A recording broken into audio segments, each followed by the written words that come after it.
제가 드디어 백신을 맞습니다. 백신 종류는 아재 백신이라고 그러더라고요.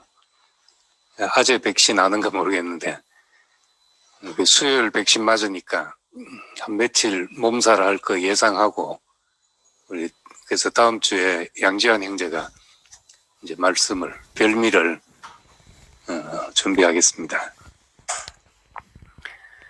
예, 오늘은 이제 사무엘하 2장에서 4장까지 말씀입니다.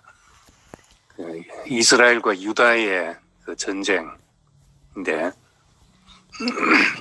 그 2장에서 4장까지 이야기의 이제 대표 구절만 읽으면, 사무엘하 2장 12절에 다윗이 유다 족속의 왕으로 헤브론에서 다스린 기간은 7해 6달이다. 이렇게 이런 말이 있습니다. 그러니까 사울이 죽었다고 바로 다윗이 왕된 것이 아니고, 먼저는 이제 유다 족속에게 가서 유다의 왕이 되어서 이제 7년 반의 그 기간이 흐릅니다. 이제 이스라엘 전체가 다윗을 왕으로 추대하기까지 7년 반의 시간이 흐릅니다. 이 짧은 시간이 아닌데 7년 반 동안에 그 사무엘하 3장 1절에 보면 사울의 집안과 다윗의 집안 사이에 전쟁이 오래 계속되었다. 그러나 다윗의 집안은 점점 더 강해지고 사울의 집안은 점점 더 약해졌다. 이랬으니까 7년 반 동안에 많은 일이 있었습니다. 이 많은 일을 사무엘하 2, 3, 4장에 요약하고 있고, 이거를 제가 7시간 반도 아니고 40분 안에 이 7년 반 동안 일어난 일을 요약할 테니까 잘 안 들으면은 무슨 얘기한지 모르고 그냥 지나갈 수 있습니다. 먼저 이제 2장을 보면은 2장 1절에 다윗이 이제 사울이 죽었으니까 고향으로 돌아가야 되잖아요. 유다 성읍으로 돌아가리까 이렇게 물었습니다. 그러니까 하나님이 올라가라. 그럼 어디로 가야 됩니까? 헤브론으로 가라. 이렇게 2장 1절을 시작합니다. 지금 우리의 어떤 생활 방식과는 이제 거리가 먼 방식이지만은 어쨌든 이제 다윗은 하나님 앞에 이렇게 모든 일을 이제 물어서 하는 사람이 됐습니다. 오랜 광야 생활을 통해서 체득된 하나님과의 관계라고 그렇게 볼 수 있습니다. 그러니까 무엇을 하든지 이제는 이제 오랜 세월 끝에 다윗도 노련해졌고 경험이 많아졌고, 그래서 이런 상황에는 어떻게 해야 되는지 스스로 판단할 수 있지만은 그럼에도 불구하고 더 뻔한 일일수록 우리가 볼 땐 너무나 당연한 일일수록 물어서 가는 이 다윗을 보게 됩니다. 그 다음에 이제 헤브론으로 가라 해서 헤브론으로 갔는데, 이 헤브론은 유다 성읍들 가운데 이제 큰 도시지요. 아브라함이 정착했던 곳이고, 아브라함과 사라와 이삭과 야곱의 그 뼈가 묻힌 그런 곳이 헤브론입니다. 다윗은 유다 지파 사람이었으니까 이제 유다 고을로 가야 되는데 병사만 600명, 그러니까 가족이 최소한 2,000명이 넘을 걸로 이렇게 보입니다. 이런 사람들이 한꺼번에 이주를 해서 살 수 있는 데가 이제 많지가 않습니다. 어떤 이제 우리가 이민을 가면 시골로 가서 살기가 힘듭니다. 그래서 이민자들은 대부분 다 대도시에 모이고, 홍콩이 1997년도에 공산화되고 나서 이제 돈 많은 사람들이 대거 이제 탈홍콩을 했습니다. 홍콩을 나왔는데 많은 사람들이 이제 그때 캐나다가 같은 영연방이니까 캐나다로 왔는데 우리 살던 위에 도시 하나가 생겼습니다. 그 사람들이 이주해 온 이후로. 그러니까 이 한꺼번에 이런 사람들이 이주한다는 게 쉬운 일이 아니죠.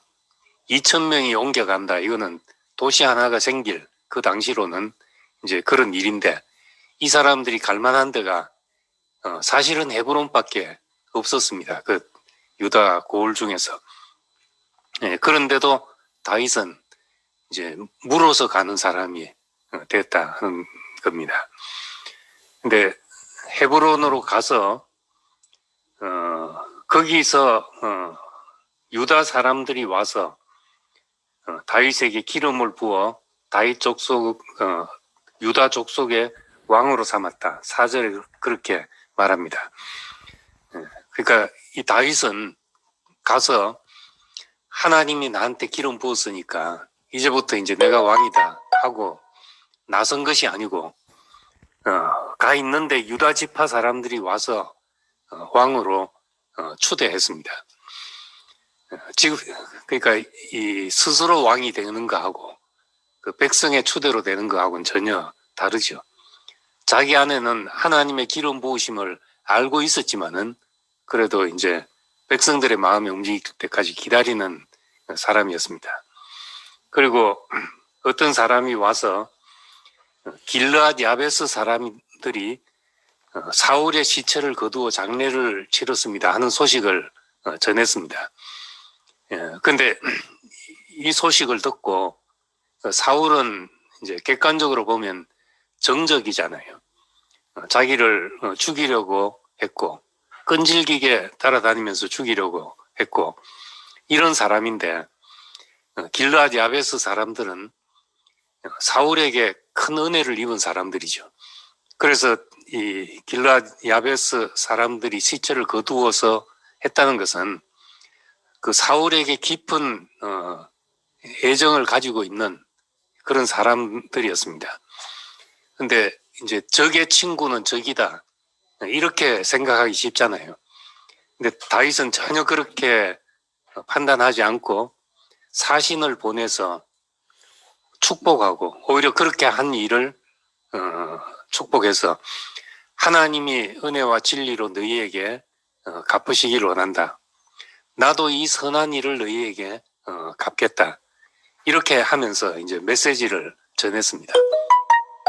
이 메시지를 전해 들은 길르앗 야베스 사람들은 어떻겠습니까? 다윗은 사울의 적인 줄 알았는데 그리고 사울의 적이니까 사울하고 가까운 그 우리들은 이제 다윗의 적이 돼야 되는 줄로 생각을 했는데 정말 그 선한 일을 했다. 하나님이 은혜 베푸시기를 원하고 나도 너희가 한 그 일에 대해서 갚겠다. 이런 메시지를 받았을 때 이 사람 안에 포용이 되는 거죠. 품어진다는 겁니다. 이 다윗의 행보 가운데 이제 가장 중요한 것은 이렇게 자기를 끈질기게 죽이려 했던 사울과 그 가문에 대해서 또 그 지지자들에 대해서 전혀 정치 보복을 하지 않고 이 사람들을 이제 하나씩 품어 나가는 걸 보게 됩니다. 이게 이제 2장 1절에 7절까지 이야기고 2장 8절에 보면은 반면에 이제 사울의 군 사령관인 아브넬이라는 사람이 있었습니다. 아브넬이 사울의 아들 중에서 세 아들은 전쟁터에서 함께 죽었죠. 요나단과 함께 세 아들이 전쟁터에 죽고 남은 아들이 이스보셋이라는 아들이 있습니다. 이 이스보셋을 데리고 마하나임으로 건너가서 이스라엘 왕으로 삼았다 그랬습니다. 그러니까 다윗은 왕으로 추대되었고 이 이스보셋은 아브넬에 의해서 왕이 된 것이죠. 여기서 잠깐 이제 사울과 다윗의 가계도를 보면은 사울과 다윗의 가계도를 잠깐 보면 이 아브넬이 사울하고 사촌 관계입니다. 이 사무엘 상할 때 아브넬이라는 사람 이름이 나왔었는데 기억하십니까? 사울의 군 사령관이죠. 이 사람은 늘 옆에 있었던 사람입니다. 그래서 마지막에 그 사울이 잠들고 있을 때, 다윗을 추격하다가 잠들고 있을 때 다윗과 아비새가 사울에게로 가서 죽일 수도 있었는데 이제 물병과 옷자락을 베어서 나왔습니다. 그리고 이제 깨날 즈음에 큰 소리로 불러서 아브넬아 아브넬아 하고 불렀습니다. 근데 이 아브넬은 좀 멍청하게도 너 누구냐 이렇게 했다는 거죠. 지금 그 추적 목표가 다윗이라는 사람인데 다윗을 추적하다가 다윗에게 물병과 옷자락을 잘리고 이렇게 했음에도 불구하고 깨나서 이제 다윗이 아브넬아 어떻게 해서 너는 왕의 생명을 지키지 못하냐 했는데 아브넬은 너 누구냐 이러고 있었으니까 이제 둔하기 거지 없는 사람이죠. 그 전에도 이제 처음 다윗이 등장했을 때 사울이 저 블레셋 진영으로 뛰어다니는 소년이 누구냐, 저 장소가 누구냐 했을 때 아브넬은 누군지 모르겠습니다 이렇게 했거든요. 그러니까 눈썰미가 없든지 영적으로 아주 둔한 사람이라고 볼 수 있죠. 근데 이 사울이 죽었을 때 요나단, 아비나답, 말기스와 이 아들들은 같이 죽었는데 아브넬은 안 죽었다는 걸로 봐서 이 전쟁에서 일선에 서서 함께 하지 않고 이제 살아나온 패잔병이죠. 그러니까 이 사울의 생명을 지키는 자기의 임무보다도 자기 생명이 중요했던 사람이구나. 하여튼 이 사람은 충성도나 모든 면에서 영적인 감각이나 모든 면에 떨어지는 사람인데 살아남은 사람이 이제 그 군 사령관이 살아남고 다윗의 아들, 사울의 아들 이스보셋이 이제 살아남았으니까 이 아브넬이 이스보셋을 데리고 마하나임으로 가서 거기서 이스보셋을 왕으로 삼았다 했습니다. 그러니까 아브넬은 이제 족보가 어떻게 됩니까? 이스보셋의 삼촌뻘이죠. 아재지요. 오촌 당숙입니다. 사울하고 사촌이었으니까. 그러니까 아재뻘 되는 사람이 조카를 왕으로 세워놓고 이제 이 사람이 힘을 행사하게 됩니다. 그래서 지금 원래 다윗이 있던 곳은 기브아였습니다. 기브아였죠 원래. 그런데 이제 이스라엘의 진을 치고 있다가 길보아, 이스라엘 평원에 있는 길보아 산에서 다윗과 그 아들들이 이제 죽었습니다. 그리고 사울과 그 아들이 죽었습니다. 그러고 나서 이제 길르앗 야베스 사람들이 와서 이 전투에서 죽은 사울과 그 아들들을 시체를 거둬들이고 와서 길르앗 야베스 사람들이 장례를 치렀다고 했죠. 이 사람들은 절체절명의 위기에서 사울이 구해준 암몬 족속을 물리치고 구해준 사람들이기 때문에 어쨌든 이 사울은 이 지역 사람들에게 영웅이었습니다. 그러니까 이제 충성도가 제일 높은 데가 어디냐면 이 길르앗 야베스 사람이죠. 이 기브아에 있었지만은 여기서는 이제 왕으로 있다 보면은 혜택을 입은 사람도 있지만 착취당한 사람도 있고 억울한 사람도 있고 다 있는데 떨어진 길르앗 야베스 이 지역은 길르앗 지역은 그 사울에게 절대적인 충성을 하는 지역이었으니까 그래서 이제 그 아브넬이 마하나임을 데리고 아브넬이 그 아들 이스보셋을 데리고 마하나임으로 가서 여기서 이제 왕을 세우고 이제 여기서 통치를 하려고 한 것입니다. 그 다음에 이제 잠깐 이제 다윗의 주변을 보면은 이세의 아들들이 이렇게 있는데 다윗은 이제 말째 아들입니다.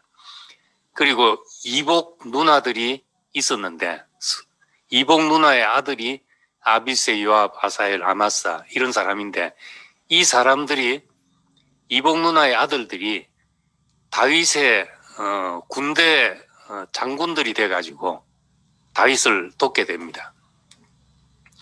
이 중에 이제 아비세라는 사람은 사무엘 상에서 다윗이 도피하는 동안에 가장 함께 목숨 걸고 다윗을 지켰던 사람이 아비세입니다. 이 사람은 능력에서는 요압보다 떨어지지만은 이제 충성도에서는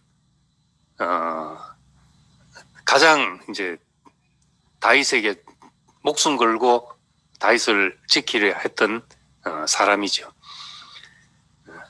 이 다윗이 막내잖아요. 이 막내는 원래 그 조카들하고 옛날에는 아들을 많이 놓고 할 때 막내 아들하고 조카들하고는 나이가 비슷합니다. 예, 그러니까 이제 막내 삼촌하고 이제 조카하고는 친해지는 경우가 많죠. 예, 우리 집도 이제 우리 형님하고 막내 고모가 동갑인데 이제 할아버지 할머니하고 아버지 어머니가 같은 해 한 방에서 임신을 하셔가지고 애를 낳았으니까. 근데 이제 다윗은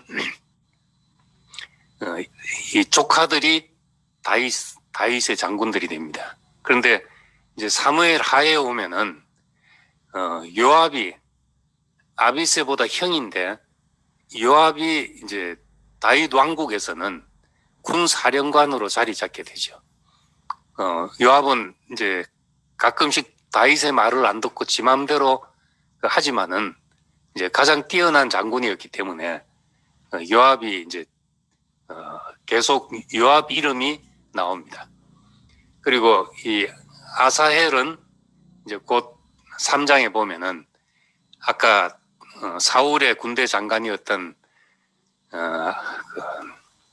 누굽니까? 아브넬에게 이 아사헬은 죽고 이 아마사는 기억만 해놓으라고 체크 표시를 했습니다. 아마사는 나중에 왕자의 난이 일어날 때 압살롬의 반란이 일어날 때 압살롬의 군 사령관이 돼서 그 다윗과 또 전쟁을 하는 이제 이런 사람이니까 이 사람들은 이름만 기억해 놓고 이제 다윗 왕국을 세워가는데 요압과 아비새가 이 다윗의 이제 중요한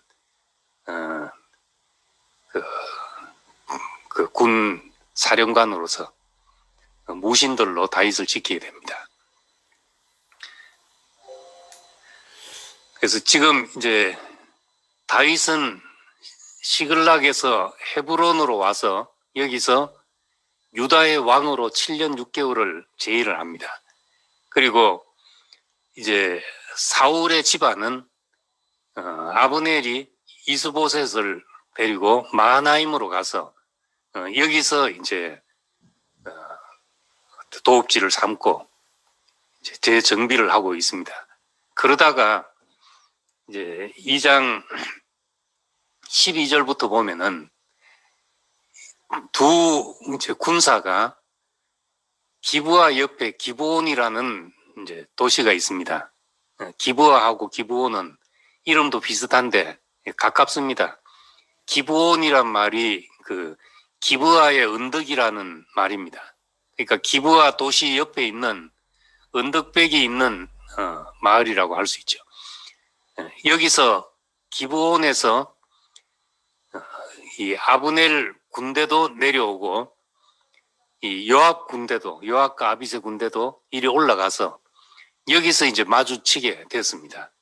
여기서 마주치면서 처음 이제 이게 다 알고 보면은 다 아는 사이잖아요. 그러니까 만나가지고 이제 서로 간보기를 합니다. 힘겨루기를 합니다. 그래서 여기서 아브넬이 요압에게 먼저 시비를 걸면서 10명씩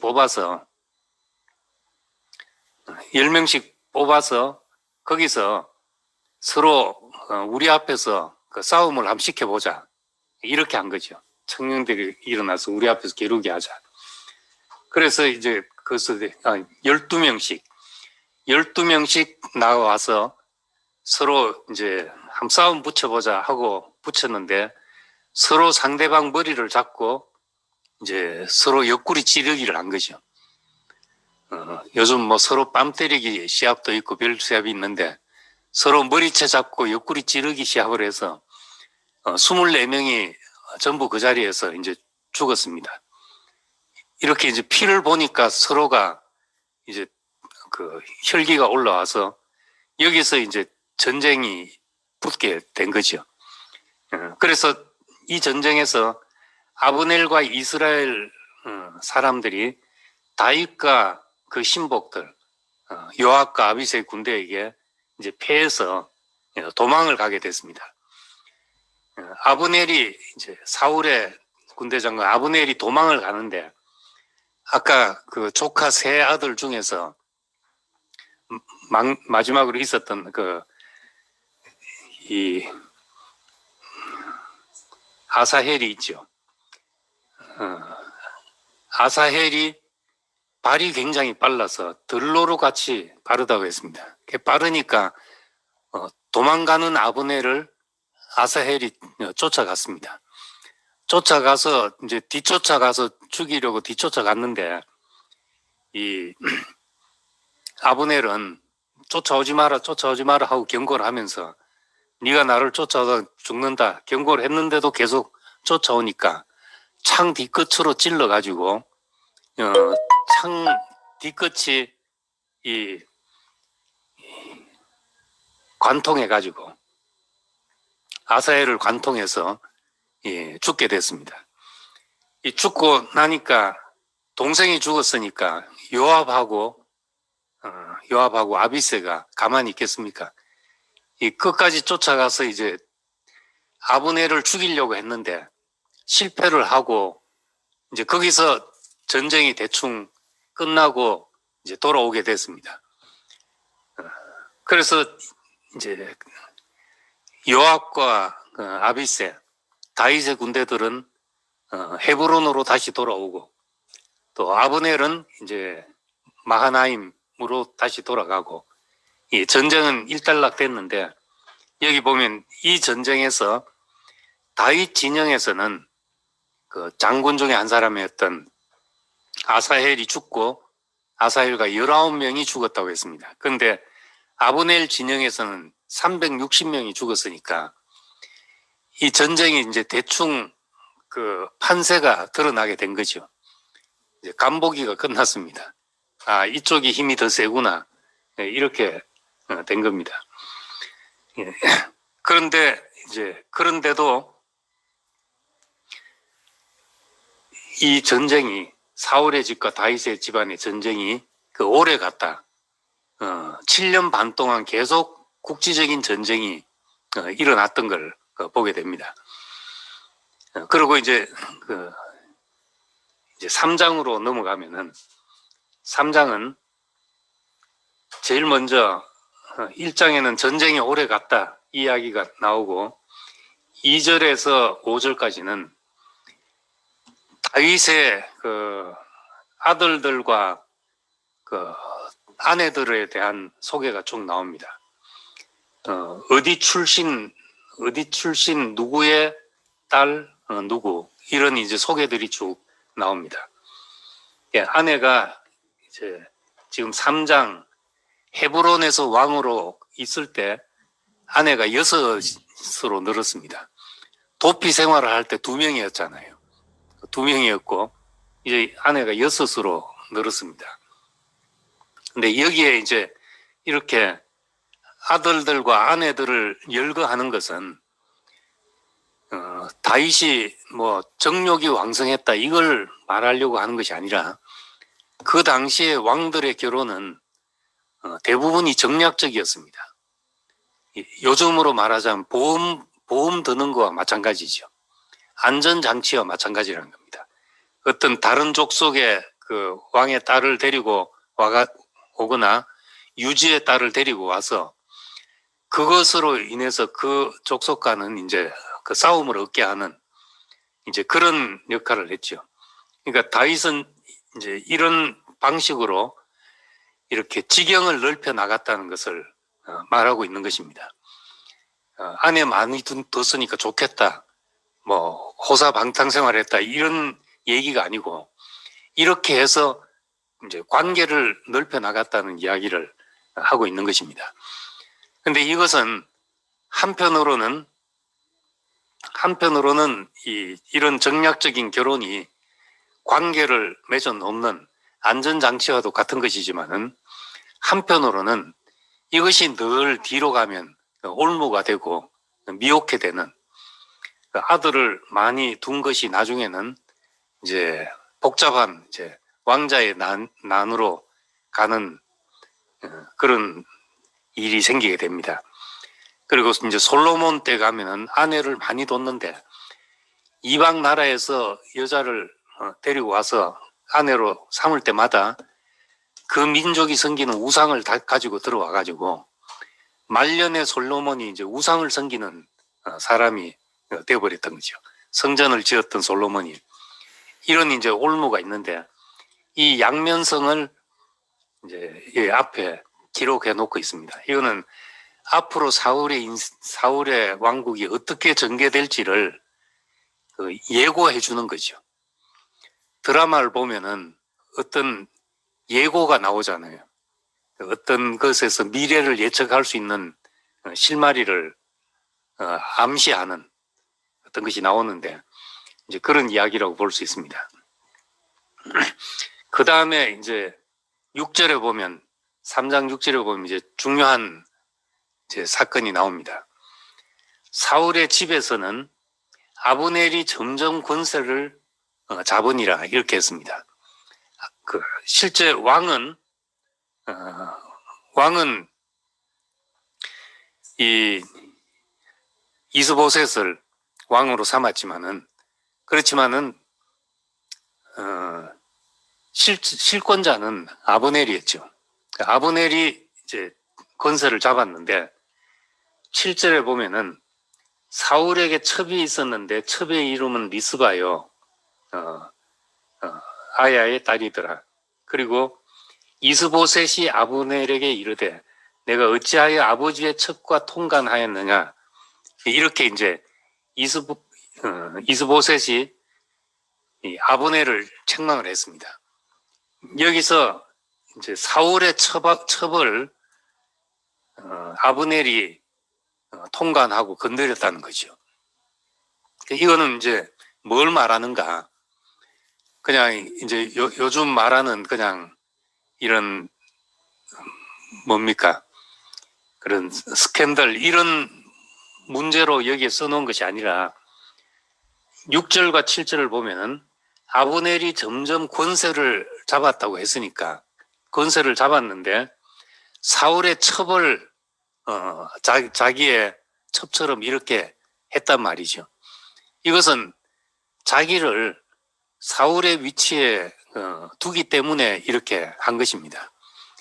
자기가 이제 사울의 위치에 있다고 스스로 생각을 하고 실제적으로 그런 어떤 힘이 아브넬에게 생긴 것이죠. 그래서 이 문제로 이제 족합볼 때는 이스보셋이 어째서 아버지의 첩을 건드리느냐 이렇게 책망을 하니까 아브넬이 매우 분개를 합니다. 매우 분개하면서 이게 뭐라고 하는가 하면 내가 유다의 개머리냐 했는데 내가 유다의 개대가리냐 공동 번역에 보면 그렇게 돼 있습니다. 내가 유다의 개대가리인 줄 아냐 이렇게 막 험한 말을 한 거죠. 나를 뭘로 보고 그러냐 이런 말 같습니다.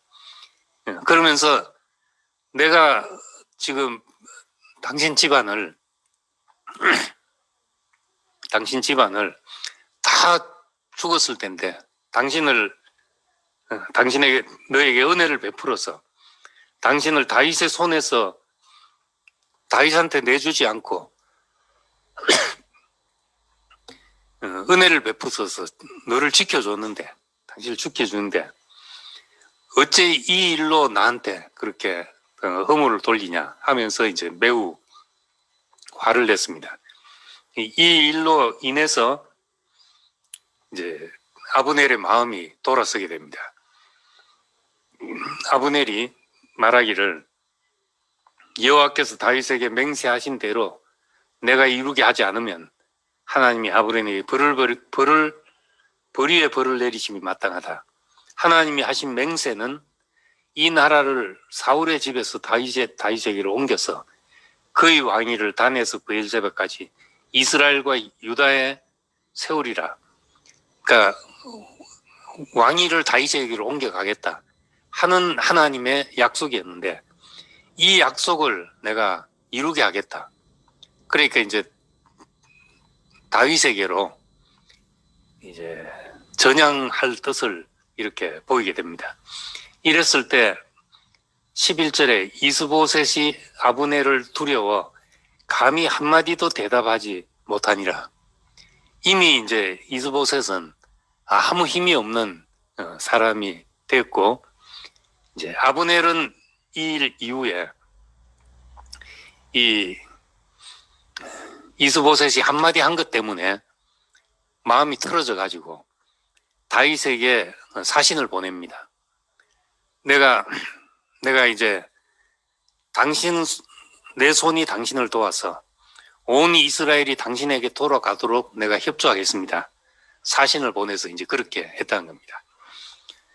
그러니까 아브넬이란 사람은 어떤 자기 기분 상하게 하는 한마디 때문에 나라를 이렇게 들었다 저렇게 들었다 한 사람이죠. 이 사람은 나한테 해가 되냐 유익이 되냐 이게 중요하지 사명이 중요하지 않은 사람입니다. 정말 우리가 하나님이 우리에게 주신 사명이 중요하면 그러면은 내게 유익이 되든지 해가 되든지 문제되지 않고 하나님의 소명 앞에서 살아가는 사람, 그런 사람이 되는 거죠. 근데 이 사람은 이제 아브넬은 이제 그런 사람이었습니다. 근데 다윗에게 이렇게 사신이 갔을 때 다윗은 그것을 아주 좋게 생각을 했던 거죠. 좋게 생각을 받아들이고 한 가지 조건을 내걸면서 나를 보러 올 때 사울의 딸 미가를 데리고 오라 이렇게 했습니다. 제일 처음 사무엘상에서 전쟁터로 나갈 때 저 블레셋을 치고 오는 사람은 표피를 100개 베어오는 사람은 내가 내 딸을 주겠다 했는데 다윗이 나가가지고 블레셋 군사 포피 200개를 베어가지고 이 정략 결혼을 한 사람이죠. 결혼할 때도 이 미갈은 아버지 사울이 다윗을 죽이기 위해서 올무에 빠뜨리기 위해서 내걸었던 딸이거든요. 그러니까 이 미갈은 참 어찌 보면 불행한 사람이죠. 그래서 여기서 사울의 딸 미갈을 데려오라. 원래 내 아내였다. 참 이 얘기가 어떻게 보입니까? 자기 아내를 예정을 생각해서 도려찾는 세기의 러브 스토리일 수도 있고 아니면 이제 정략일 수도 있는데 어떻게 보이십니까? 내 첫 아내를 데리고오라, 내 첫사랑을 데리고오라 하는 거죠. 근데 이제 다윗이 도피 생활을 할 때 사실 미갈을 버리고 갔거든요. 미갈을 놔두고 사울의 딸이니까 놔두고 자기 혼자 갔단 말입니다. 그리고 이제 군사들을 데리고 이제 도피 생활을 하면서 다른 아내를 얻고 했는데 사실은 이제 다윗이 버린 아내로 볼 수 있죠. 여기서 다시 데리고 오라 하는 것은 이거는 이제 어떤 왕으로서 길을 가는데 이 필요, 사울의 딸과 결혼했다, 왕의 딸과 결혼했다. 이것은 백성의 마음을 얻는데 이제 중요한 수단이 될 수가 있었던 거죠. 그런 의미에서 이건 러브 스토리로 보기보다 정략일 가능성이 이제 훨씬 많다는 겁니다. 그 다윗이 왕위로 가는 길, 거기서 이런저런 사람들을 불러 모으는 이제 이런 일들을 하나하나 이제 볼 필요가 있습니다. 그렇게 했더니까 이제 이스보셋이 사람을 보내 그의 남편 라이스의 아들 발디엘에게서 미갈을 빼앗아 오니까 미갈의 남편이, 미갈은 이제 다윗이 도망간 이후에 사울이 다른 남자한테 시집을 보내버렸죠. 그 남편이 발디엘인데 남편이 그와 함께 울면서 따라 나왔는데 16절에 보니까 아브넬이 그에게 돌아가라 하며 돌아가니라. 이 간단한 이야기지만 아주 슬픈 이야기죠. 이 칼을 든 장군이 돌아가 하니까 이제 정말 아내를 뺏기면서도 할 말 없이 그냥 돌아가는 이제 이런 이야기가 나옵니다. 그래서 이제 아브넬은 우선 장로들에게, 이스라엘 장로들에게 너희가 다윗을 왕으로 세우기를 요구하지 않았냐. 자, 이 이스라엘 백성들 가운데는 다윗 편도 있을 것이고 사울에게 혜택을 입고 사울을 좋아했던 사람도 있을 것이고 국론이 이래저래 분열돼 있다고 보죠. 그런데 이제 아브넬이 이스라엘 장로들이 가서 너희가 다윗을 임금으로 세우기를 이제 구하지 않았냐. 그러니까 이제 다윗을 추대해서 우리가 왕으로 세우자. 이렇게 장로들을 설득하고 그리고 미갈을 데리고 이제 다윗에게 갑니다. 다윗에게 미갈을 데리고 오니까 다윗은 잔치를 베풀고 이 아브넬을 환대합니다. 그리고 이제 전에 자기를 잡으러 왔던 적이었잖아요. 정치 보복을 전혀 하지 않고 21절에 보면은 다윗이 아브넬을 보내매 그가 평안히 돌아갔다. 그리고 이제 이스라엘이 이제 통일 왕국으로 가는 길이 열린 거죠. 근데 그 다음에 이제 사건이 발생했습니다. 요압이 전쟁을 하고 돌아와 보니까 자기 동생을 죽인 원수, 자기 동생을 죽인 이 원수가 그거 합시다. 자기 동생을 죽인 이 원수를 다윗이 잔치를 베풀하고 환대하고 그리고 이제 돌려보냈다는 소리를 듣고 요압이 다윗에게 화를 냅니다. 아니, 저 아브넬은 얼마나 강경한 사람인지 압니까? 지금 정탐하러 온 것입니다. 저 사람이 나라를 줄 수 있겠습니까? 정탐하러 왔는데 어떻게 돌려보냅니까? 하면서 이제 다윗에게서 나와서 아브넬을 이제 쫓아가게 됩니다. 그리고 아브넬을 쫓아가서 아브넬을 불러서 조용히 얘기할 것이 있는 것처럼 했다가 이제 아브넬을 찔러 죽이게 되죠. 아브넬을 죽인 것은 27절에 보면 자기 동생 아사헬의 피로 말미암습니다. 자기 동생을 죽였다는 데 대한 이 보복이죠. 요압은 이제 보복을 하는 사람이었는데 이 다윗에게는 이제 특징이 이스라엘 왕이 되기까지 정치 보복이 전혀 없었다 하는 겁니다.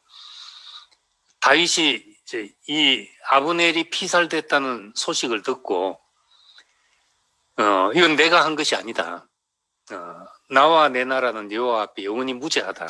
내가 그런 것이 아니다. 요압이 그런 거다. 요압의 이 죄가 요압의 머리와 그 아버지의 온 집으로 돌아가고 그 집에서 백탁병자나 나병 환자의 지팡이 의지하는 자가 끊어지지 않을 것이다. 이렇게 저주를 할 정도로 이제 분노했습니다. 그리고 나서 다윗은 아브넬을 애도하면서 굵은 베옷을 입고 아브넬 앞에서 애도하고 상여를 따라가면서 애도하고 무덤에까지 가서 왕이 소리 높여 울고 백성도 울고 하니까 그리고 이제 아브넬을 위하여 또 시를 잘 쓰는 시인이니까 애가를 지어서 불렀습니다. 아브넬의 죽음이 어찌 미련한 자의 죽음 같이 됐냐 하면서 애가를 부르니까 그제서야 백성들이 이게 다윗이 한 일이 아니구나 이렇게 알게 됐다는 겁니다. 다윗의 최측근인 요압이 죽였으니까 백성들이 이 다윗이 한 일이 아니냐 이렇게 의심을 할 수가 있는 거죠. 그런데 이게 다윗과는 전혀 무관한 일이고 요압이 한 일이구나 하는 것을 백성이 알기까지 다윗은 이제 애도를 표하고 슬퍼하고 애가를 지어 부르고 이렇게 했던 겁니다. 이런 모습을 보고 36절을 보면은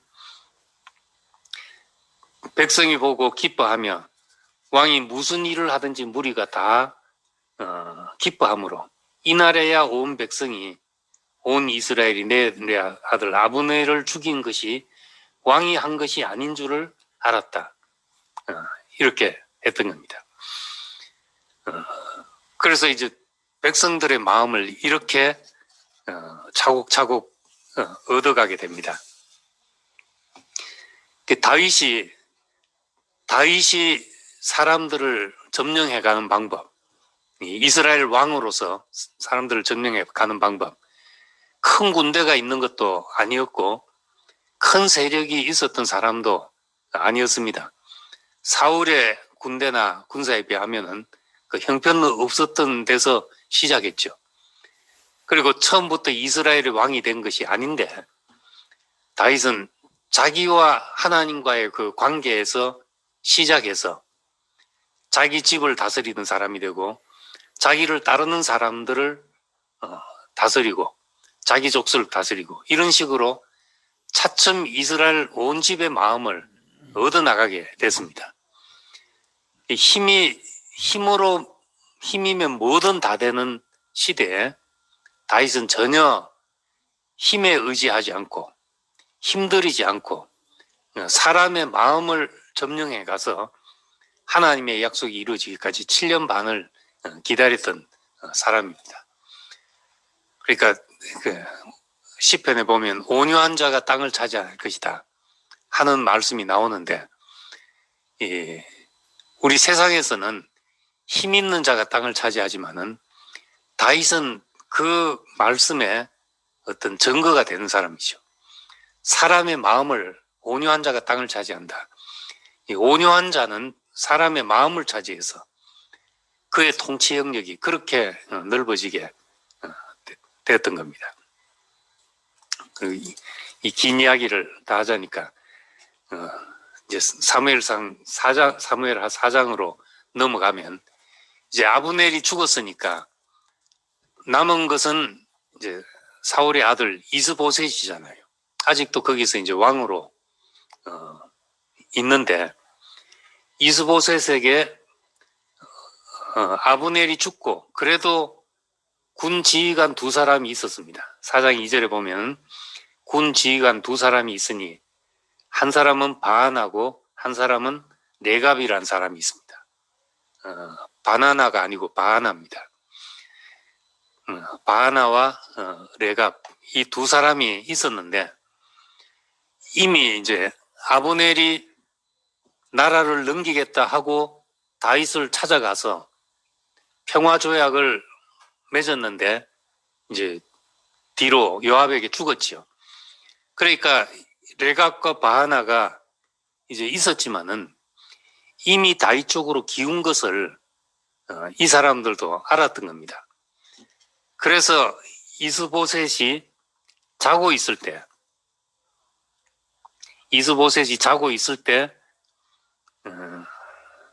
그 집에 침상에서 낮잠을 자는 이스보셋을 본 겁니다.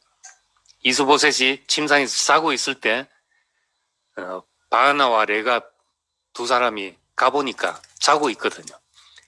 자고 있는데 그 이스보셋 배를 찔러가지고 죽이고, 그러고 나서 이제 침상에서 이제 죽은 걸 확인하고 목을 베가지고 그 이스보셋의 목을 가지고 밤새도록 달려와서 헤브론에게 다윗 왕 앞에 와서 이스보셋의 머리를 갖다 바친 겁니다.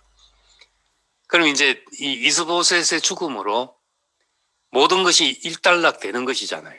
일단되고 이제 다윗은 이제 더 이상 정적이라고 할 만한 사람이 없는 전 이스라엘의 통치자가 될 수 있는 이제 그런 날이 온 것입니다. 그런데 다윗은 이스보셋의 머리를 가지고 온 사람들, 이 사람들을 전혀 기뻐하지 않고 칭찬하지도 않고 그렇게 말했습니다.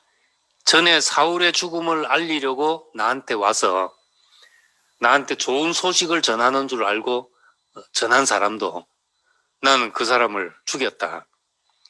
너희도 마찬가지다. 그런 사람도 죽였는데 하물며 의인의 집에 자고 있는 사람을 악인이 죽인 것을 내가 놔두겠냐 하면서 이 두 사람을, 바하나와 레갑 이 두 사람을 처형했습니다. 이 사람을 처형하고 이스보셋을 아브넬 장군과 함께 장례를 무덤에 매장해 줬습니다. 이제 이렇게 해서 이제 싸움은 다 끝나게 됐죠. 전쟁이 오래되고 싸움이 끝나면은 상처받은 사람들이 많이 나오게 되고 적대적인 사람들이 생길 수밖에 없는데, 이상하게 다윗이 싸움을 끝냈을 때는 온 이스라엘의 마음이 다윗에게 향하도록 이렇게 됐다는 겁니다. 이 기간이 이제 7년 반이라는 기간이 흘렀던 겁니다. 인간적인 방법으로 했다면은 힘으로는 점령했어도 마음은 또 나눠질 수밖에 없는데, 근데 이제 전혀 힘들이지 않고 피 흘리지 않고 이스라엘과 평화 조약을 맺어서 한 나라가 통일되는 평화 통일을 이루는 이제 그런 과업을 이제 달성하게 된 것입니다. 그래서 이 사이에 사실 기회주의자들이 다 죽어 나간 거죠. 이 레갑과 바하나도 어떻게 보면은 이스보셋에게 충성을 해야 될 사람인데 자기 기회를 반 것이잖아요. 이 머리를 갖다 바치면 다윗이 자기들을 후사할 줄 알고 갔는데, 이런 사람들을 나라에서 다 배제한 겁니다. 그러니까 하나님의 나라도 마찬가지인 거죠. 하나님 나라에서 나한테 좋으냐 나쁘냐, 뭐 내 편이냐 아니냐, 나한테 호의를 가졌느냐 나한테 적개심을 가졌냐, 이것으로 우리가 판단하고 살아가기 시작하면 이제 결코 하나님의 나라가 될 수 없습니다. 소명 앞에서 살아간 사람, 하나님의 부르심 앞에서 사는 사람은 살든지 죽든지 내 몸에서 그리스도가 존귀되어야 한다 한 것처럼, 이제 그리스도가 존귀된다면 사는 것이 살아서 그리스도가 존귀된다면 사는 것이 좋고, 죽어서 그리스도가 존귀된다면 죽는 것도 좋고, 이것이 이제 사명 앞에서 살아가는 사람이죠. 근데 기회 앞에서 살아가는 사람은 자기에게 살 길이 있으면 자기에게 있는 사명이라도 버렸다 치웠다 이렇게 할 수 있다는 겁니다. 그래서 다윗은 이제 마지막 단락입니다. 다윗은 사울에게 헤아릴 수 없는 핍박을 받았음에도 불구하고 사울의 집안 사람들의 죽음을 늘 한결같이 크게 애도하고 그 죽인 자들을 오히려 역으로 다 처형함으로써 이스라엘의 마음을 얻어갔던 겁니다. 우리도 여기서 배울 것은 원수 갚는 일이 내 일이 아니다. 우리 일이 아니다. 설사 나에게 나를 침해하고 나를 마음을 상하게 하고 나를 손해를 끼쳤던 사람이라 할지라도 그 사람이 어떻게 하냐 하는 것은 하나님이 알아서 할 일이지 되갚는 일은 내 일이 아니다. 그래서 다윗은 하나님의 임재 앞에서 늘 살던 사람이었기 때문에 하나님 임재 앞에 살아가는 사람은 모든 일에 은혜 받은 기억밖에 없는 것입니다. 그렇기 때문에 그가 할 수 있는 일은 사람에게 하나님께 받은 대로 은혜 베푸는 일밖에 없기 때문에 이 사람을 통해서 이제 보복의 악순환의 고리가 이제 끊기게 되는 거죠. 그리고 축복의 선순환이 일어나서 이것이 이제 하나님의 나라의 그림이 되는 겁니다. 우리가 어떻게 이게 과연 우리에게도 가능한가? 한 가지 이제 질문을 해봅시다. 스스로에게. 정말 나한테는 내가 정말 어떻게 해야 직성이 풀리는 내 원수 같은 사람이 있는데 나한테 해를 가하고 나를 욕하고 침해하고 헐뜯고 뭐 우리가 겪을 수 있는 모든 것 이런 사람이 있을 때 이 사람이 내가 손보지 않더라도 남이 손봐줄 때 이런 사람을 내 원수를 남이 손봐줄 때 내가 기뻐할 것인가? 손 안 대고 코 풀 수 있으니까 그걸 기뻐할 것인가? 아니면은 내가 정말 불의를 기뻐하지 않는 사람으로서 있을 것인가? 어떨 것 같습니까? 내가 정말 미운 사람, 내가 지바가도 지원치 않은 사람을 옆에 딴 사람이 지바가 주고 있다. 그러면 쾌재를 부르지 않겠습니까? 근데 그것이 이제 성경 표현으로 하자면 불의를 기뻐하는 것이죠. 불의를 기뻐하는 사람이란 겁니다. 근데 다윗은 불의를 기뻐하지 않고 오히려 불의를 행하는 사람들을 이렇게 하고 이스라엘의 자기의 원수되었던 사울 집안은 사실 하나님이 끝내신 거죠. 다 전쟁에서 죽게 하고 끝냈는데 통쾌하다 하고 있은 것이 아니라 다윗은 그것을 오히려 애도하고 슬퍼했다는 겁니다. 원수 갚는 일은 하나님이 다 하신 거지요. 우리도 마찬가지로 우리는 어떻게 이것이 가능한가? 우리에게는 어떻게 이 일이 다윗 같은 마음이 어떻게 우리에게 가능한가? 그건 이제 결론적으로 말하면 새 생명 안에서만 가능한 것이고 좀 더 구체적으로 말하자면 우리가 삶의 이유가 바뀌어야만 가능하다는 거죠. 내 사는 이유가 내 호불호, 내 좋고 싫고의 문제가 아니라 하나님이 내게 주신 그 이유를 가지고 살 때 내가 사냐 죽냐, 기분이 좋으냐 나쁘냐, 내 자존심이 상하냐 안 상하냐, 저 사람이 미우냐 안 미우냐 이런 문제를 떠나서 우리가 사는 이유가 다른 데에 있는 사람으로 살 때 우리도 마찬가지로 다윗과 같이 불의를 기뻐하지 않는 사람으로 살게 되죠. 그래서 혹시 우리 주변에도 내가 손봐주고 싶은 사람을 딴 사람이 손봐줘도 그걸 내가 즐거워하고 있으면 불의를 기뻐하고 있는 내가 지금 불의를 기뻐하고 있구나. 이렇게 한번 생각해 볼 필요가 있다는 겁니다. 어쨌든 이런 과정을 통해서 다윗은 이제 온 이스라엘의 마음을 다 얻은 사람으로 자리 잡게 됩니다. 오늘은 사전까지 보겠습니다. 감사합니다.